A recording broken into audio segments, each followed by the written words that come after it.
Hello and welcome to Natural Healing with Oriental Medicine. I'm Grant Boxleiter and I'm joined by Dr. Brandon Fuller of East West College of Natural Medicine. Our topic is treating knee pain, and right now I'd like to send it out to the president of East West College, Russell Badiata. I'm Russ Badiata, campus president at East West College of Natural Medicine. Did you know that the percentage of older Americans reporting chronic knee pain has risen substantially since the 1980s? What's more, knee replacement surgeries have increased 9 times in just 26 years.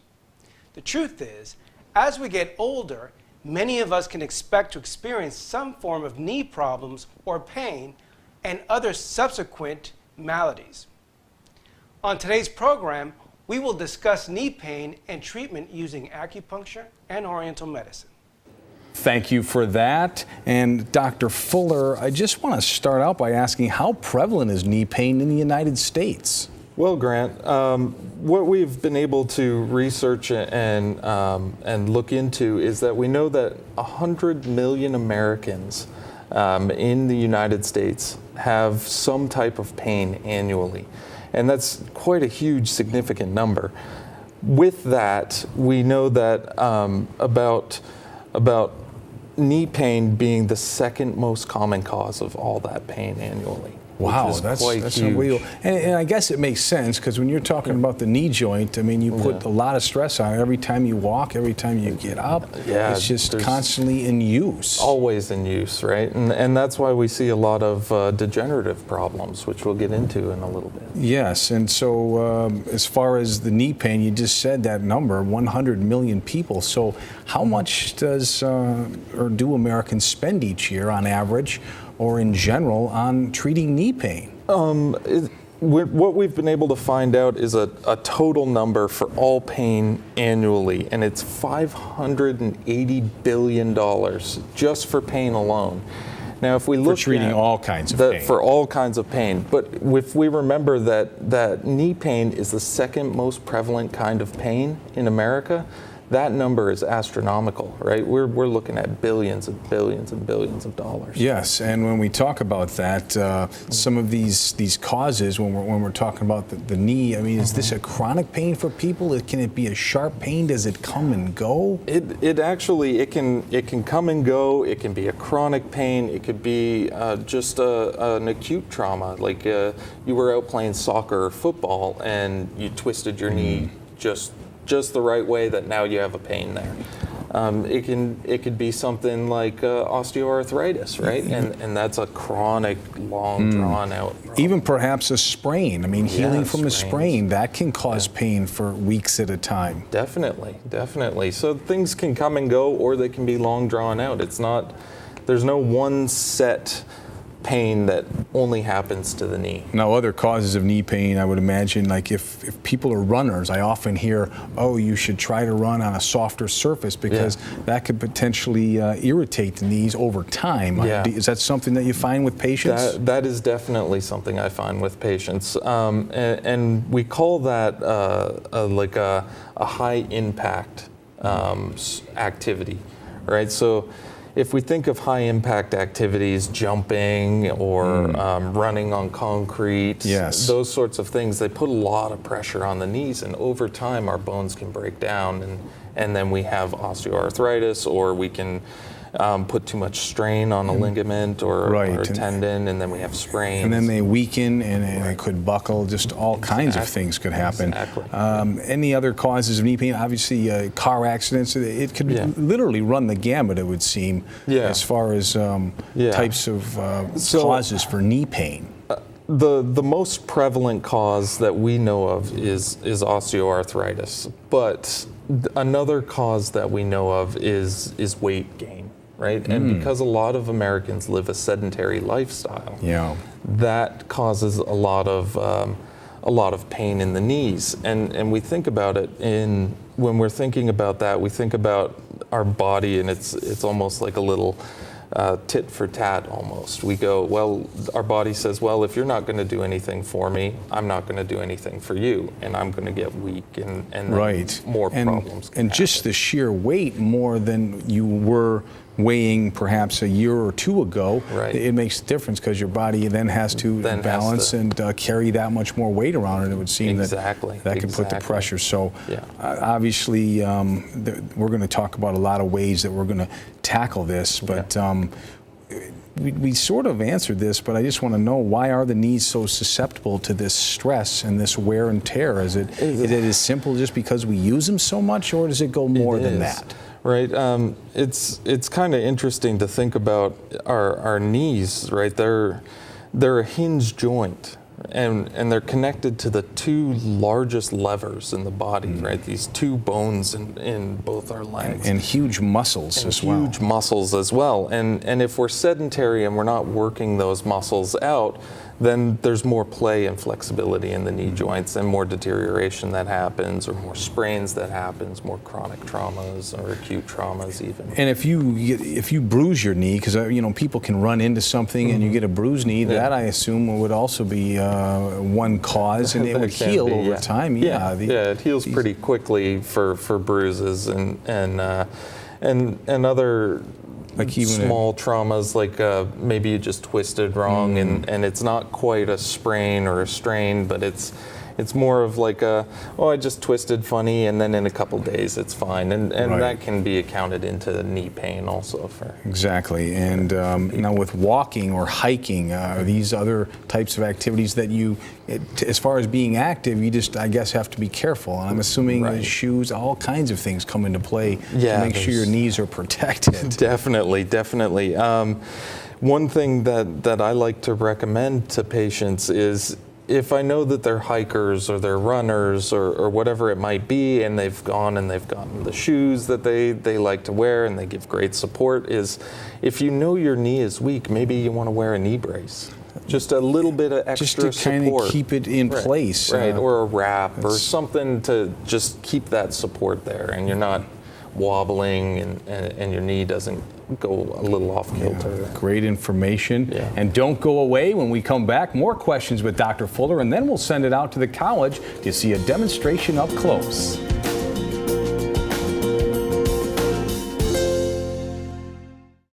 Opioids are now a public health emergency in Florida. So what have you been prescribed for your pain? East West College of Natural Medicine understands the age-old Eastern philosophy of natural healing using acupuncture, herbs, and massage. Here, we combine Eastern and Western healing that results in a unified solution, individually tailored for you. Massage is a powerful tool. It can alleviate pain, heal injury, and support well-being. East West College of Natural Medicine can prepare you for a career as a massage therapist. Our curriculum combines Western and Eastern massage therapy approaches, and the program includes an internship and job placement assistance. Launch a career you can feel good about. Start at ewcollege.edu. East West College of Natural Medicine, nurturing careers in the healing arts.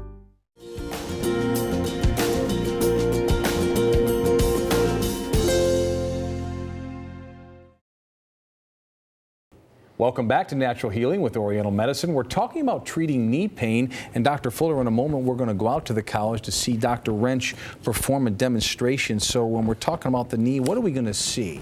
Well, an overall general knee treatment will actually needle points locally in the knee. We like to get close and local, and depending on what the situation is, we'll treat around the knee. And if you can see here in the model, there's all these points that are poised around the knee, right? And all these little dots that are there. Both the upper and lower knee. Upper and lower, and there's some points actually on the back too. So behind the knee, behind the knee. So depending on what your specific problem is, we can tackle it specifically for you, which is great. And then there's other points that we notice, that we can use all over the body. Throughout, these points that have for all kinds of treatments. Even the ears. I know we've talked about that in the past. Okay. Exactly. Yes. So let's now go out to East West College of Natural Medicine and see a treatment demonstration with Dr. Stephen Wrench. Thank you, Grant. Hello, I'm Dr. Stephen Wrench, and we're at East West College of Natural Medicine. Today we're talking about common pathologies of the knee. First off, I want to say that the knee is the largest joint in the human body. It lies at the center of two of the longest levers of the human body. And our patient today, I should mention, is Eva. and we'll be taking care of her knee with acupuncture and some injection therapy. Now, before we went on camera, I conducted a series of orthopedic evaluations so I could rule out ligamentous laxity, that's overplay or instability in the knee joint resulting from a mild to moderate to severe tear of the ligamentous structure of the knee. And the primary structures are the medial collateral ligament, the lateral collateral ligament, and within the knee joint itself, we have the anterior and posterior cruciate, which means crisscrossing ligaments. If the anterior cruciate ligament is compromised, then the tibia will translate anteriorly. This way, the tibia will move forward upon the femur. If we have a posterior cruciate ligament that is compromised, then we'll have what's called a posterior lag. And if this is Eva's shin bone, this is her femur, we'll have a drop like this in the knee. So we've ruled out all these things. What we have is just a mild to moderate pain. I asked her, was it worse up or downstairs? And she said no. If she just said yes, it's worse downstairs, we would suspect retropatellar chondromalacia or a roughening up of the posterior side of the kneecap. But what we think, in all likelihood, is it's just what we call overuse syndrome. Overuse is simply what it sounds like, that there's been a lot of wear and tear on the knee. She's athletic, she's led an active life, and so the knee is going to take a certain amount of punishment. So today, having ruled out all these things, we're going to give it a simple treatment. In acupuncture, there are primary points on the knee that we use. Two of these points lie here right on either side of what we call the patellar ligament or patellar tendon. It's a broad, flat, fibrous tendon that anchors the patella to the tibial tuberosity of the knee. So we're going to clean the point with alcohol, and then we're going to apply 2 needles, 1 to each. The Chinese have a name for these points, and they call it the calf's nose. It doesn't actually look like that to me, but I don't see the man in the moon either, so I'm just saying. In any event, we're going to take our little needle, and her knee is bent at just the right angle. We palpate the point. We angle the needle here is angled medially and at the direction of the posterior aspect of the knee. And so there we go. That's the first one, and I trust that wasn't too uncomfortable. I notice you're gritting your teeth, so no, I'm kidding. I hope you are. So when we go with the second needle here, we'll give her a little tap, and we're going to just try to get this just to take, there we go. That's our angle. We like that. And the third one, this point is called he ding in Chinese. We use it when your knee is he ding, I'm just saying. This is another point that actually lies superior to the patella. So these are the first 3 points that we would use. There are other points on the knee. One of the points that you cannot see, but I'll point it out on the other side of her knee, here's the head of her fibula. And just in front of and slightly below this is a little indentation here. And this is called gallbladder 34. It actually influences the sinews in her body. And so since we're dealing maybe with a little wear and tear of muscle and ligamentous structure and tendons, we're going to treat that point also. Now there's a point just on the medial superior aspect of the patella that's called spleen 10. These points are named after channels they're connected to. And this is for blood stasis. In our parlance, just like it sounds, stasis or stagnation is something that isn't moving. Like if we dam up a small creek, the water will eventually stagnate. Anytime we have pain in an area that is reported to be sharp and stabbing, we attribute that to what we call blood stagnation. In a sense, much like a bruise might be, although clearly she doesn't have a bruise at this time. Then we're going to do another point here called stomach 34. It's just a little bit above the lateral superior corner of her patella. And that is a point that allows us to, or her, to have better bending and flexing ability of the knee. Now, our normal knee will bend to about 125 degrees and extend to 0 degrees. I checked out Eva's knee before. She had full flexion and extension. Some areas were admittedly tender, and hence we suspect this is just, as we said earlier, just a little wear and tear. Now, if we want to speed up the energy flow a little bit, we use a little jump start procedure. So I'm going to do a little point here. This is called liver 3. And so we give it a little pinch there, and we're now free with that one. And its counterpart is on her left hand, and we are going to treat this point for pain anywhere in the body. And there we go. And normally these points would be done bilaterally. That is all the way around both sides. I'm just going to stop here. and then I'm going to remove the needles here in a few moments. And then what we then do is we have a number of wonderful topicals that we use in Oriental medicine. And one of them is called jungle shui, and it means to rectify bone liniment. And so when we have, as we said earlier, a wear and tear situation on the knee, this would be one of our go-to liniments. They've had thousands of years to perfect these in China. They're very powerful. They're very effective. So we would apply some of that. In subsequent treatments, we might use a little bit of laser, which we know helps with inflammation, improving blood flow through vasodilation, bringing more nutrient-rich blood to the area, creating a healing environment. And having done that 3 or 4 times, we would expect a good report card from Eva. So that's all we have on the knee today. And now back to the studio and you, Grant. Take care. So, Dr. Fuller, we just saw that demonstration, and there was no pain involved with the treatment. Right. Now the patient may have had pain coming in, but as far as the treatment goes, it seemed like it was very smooth. It is, and that's how just about every treatment goes. It's a very smooth, there's no pain involved. The needles are actually very thin, very fine. Right. Almost like a hair off your head. And you basically just tap them in, and you can barely, like if you're talking to the patient, they may not even realize it's going in. Yeah, and that's kind of a goal that Dr. Wrench and I like to do with patients who might be a little nervous, Right. is talk to them and Because some people do distract have that general fear of needles, even if Right. they are so thin, just I Yeah. guess from past maybe a bad experience or something. Right, exactly. But you guys have perfected the technique for sure. Thank you. So why are we seeing such a rapid increase in knee pain and knee surgeries? Well, Grant, it actually kind of goes back to what we were looking at, what we were looking at before and talking about before is that sedentary lifestyle that Americans are taking on now.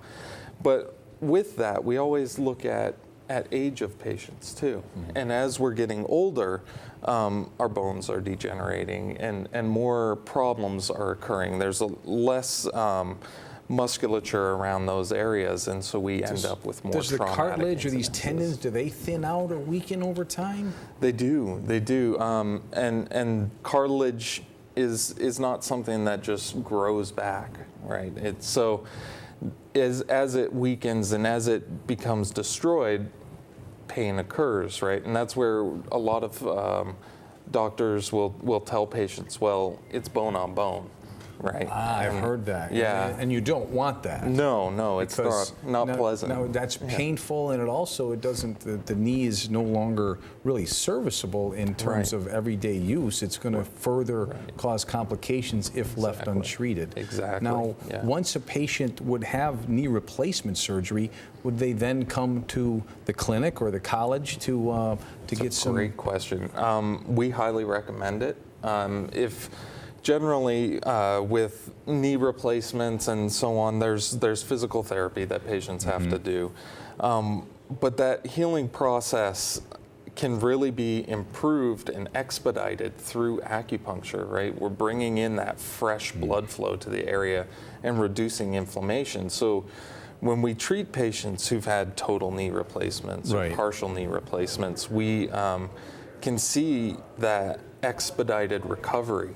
And a lot of patients go, wow, the doctor told me it was going to be 10 weeks before, my knee was fully right. And you guys, it's been 4 weeks and I'm walking. So accompanying the therapy with your treatments can actually expedite somebody's healing process or getting to feel back to 100%, if you will. Definitely. All right, so as far as the different surgical procedures one might have to alleviate knee pain, we've talked about knee replacement, but are there others? Like maybe I've heard these athletes talking about, I have a torn ACL that I need repaired, but let's talk about those. So there's 4 general that we think of when we're talking about knee surgeries.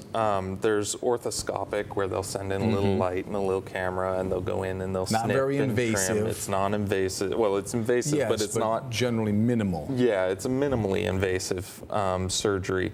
And what I've noticed is many doctors prefer to go that route nowadays, right? They don't want to go in and cut and rip you open. A big scar. Yeah, And which is great. It's great. The healing time is greatly reduced.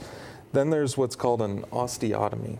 okay. And that's where they shave down some of the bone on the affected side so that your knee kind of balances out, right? And so most of the pressure is ending up on that good side of the bone. And those, at least in my practice, I haven't seen as often anymore. More often than not, it's that orthoscopic surgery. What are the other two? The other two is a full knee replacement or a partial knee replacement. And is it just, we hear so often about the knee cap. Is it replacing the cap, or is it pretty much all of it? It's pretty much, when they're talking a full knee replacement, they take the top and the bottom and they put the metal in, and then they say, okay, both sides are damaged, we need to replace both sides. And then if it's a partial, they just replace one or the other side. Right? All right, we don't go away. We are coming back with much more.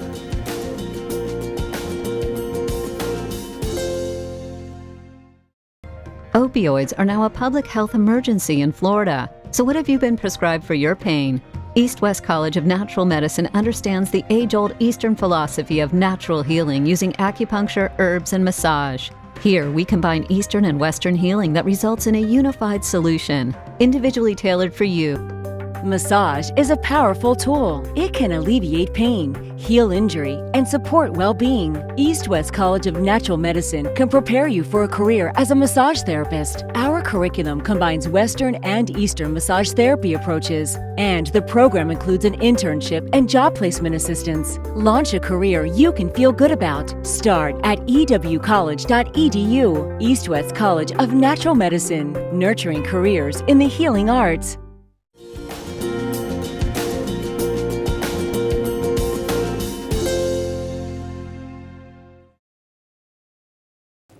Welcome back. We've been talking about treating knee pain. So, Dr. Fuller, I want to ask you this: how many people have had knee replacements annually here in the U.S.? Well, annually here in the U.S. it's 700,000. This is on average annually. On average annually for U.S. citizens. What's quite amazing is the statistics say that it's going to be 3.4 million people by the year 2030, which is that's massive. Like several times what it currently is, Right. and it's still a lot of just 700,000. That's a lot of procedures. So it's a this huge is amount. Yeah. certainly something that affects people. So, as far as earlier, you mentioned the common cause of knee pain is osteoarthritis. How many people are affected by that? Well, 95% of all individuals that come in complaining of knee pain are osteoarthritis. So it's osteoarthritis, because rheumatoid arthritis, you hear all kinds of them, but as far as the knee joint, is that the common one? The most common one is osteoarthritis, yes, and it's quite a large number when you think about it. When we were talking about how Americans, out of that 100 million people with pain and knee pain is the second most common cause, then it's 95% of those people have osteoarthritis. That's a massive number. It really is, and this could be caused by, when you hear arthritis, you typically think of someone that's perhaps a little older, but not in all cases. Not in all cases. If you have a knee injury or something, that can lead to early or on-stage... early onset of osteoarthritis. So if we think of those people that do high-impact sports, right, and you're looking at football players or soccer players, whatever it may be, long-distance runners, they're continuously impacting that knee, and that can cause damage, which in turn can eventually cause even young kids potentially could be putting some pressure on this joint that may need to be treated in some way. Now, as far as the things we can do to limit or control knee pain. I mean, we did see the treatment, but what in your everyday life, what are just a couple of things that you can do to try to prevent this or at least keep it to a minimum? We like to say low impact activities. So when we say low impact activities, we're talking swimming, maybe walking, yoga, Pilates, whatever it might be that you're not putting that strain, right? And a really interesting fact is for every 1 pound of body weight that we have, we put 4 pounds of weight on the joint. Wow. So that when we're saying low impact, it really needs to be where we're taking that weight off of that joint. Right, and obviously it's spread over both knees, but still, that's a lot of pressure that you're putting on the knee joint. Now, when we talk about people that like to go to the gym and be active, you hear about the elliptical machine, the recumbent bicycle. These are ones that do limit that intense high impact, right? Of course, yeah, and those are actually great substitutes for I'm going running up and down the street or whatever it is. Yeah, or even these exercises you hear about, running up and down the bleachers or up and down stairs. Yeah. I mean, maybe stairs, but if you're climbing the stairs just to stay in shape, if you do that over time or you're doing it as an exercise, it would seem to me that there's not a lot of padding that you're able to protect that knee with. That's right. It's actually a lot of strain on, and it's great for the muscles and building the muscles, but it puts a lot of pressure on those joints. Now, when a patient comes in, are they already diagnosed with, for instance, osteoarthritis or a condition in the knee, or do you sometimes have an evaluation where you're checking them out, and based on what they're telling you and where the pain is and how strong it is, you can make a general diagnosis of what you're going to be treating? Generally, patients will come in saying, I have knee pain and my doctor has said it's this. There are cases where patients have come in and they're not quite sure, they don't really know. And generally it's sports-related injuries, and they go, yeah, I was running and I twisted wrong and I'm not really sure if it's a strain or if it's a tear or whatever it might be. And then we can do orthopedic exams on these patients, and that gives us a greater idea of what's going on. The only problem is we can't see inside. Right. So we can have sort of like a guesstimate. But it of even what's going on. does it hurt here? Does it, where does it, just that kind of thing. Yeah. Is it loose? Does it buckle? Anything. And we'll ask a lot of those questions. But if they come in and they go, it's been hurting for years, we can only say, we can do the orthopedic exams, but then we can only say, well, based on what you've told me, there's no tear or there's no strain, or it's more prudent that you get an X-ray or an MRI so that we can really know what's happening. Now, we're running out of time, but we saw the treatment. Is that pretty standard, or are each treatment's a little bit different? For each patient, it's going to be a little different. Generally, patients don't all have the same thing. We're all individuals, right? So we try to individualize It'll be a medicine for you. customized treatment. Exactly. So where can people find more information? We're almost out of time. Well, you can come and see us. We're at 3808 North Tamiami Trail, which is right across the street from Smuggler's Cove. Or you can visit our website, which is ewcollege.edu. Thanks for joining us, and we'll see you next time.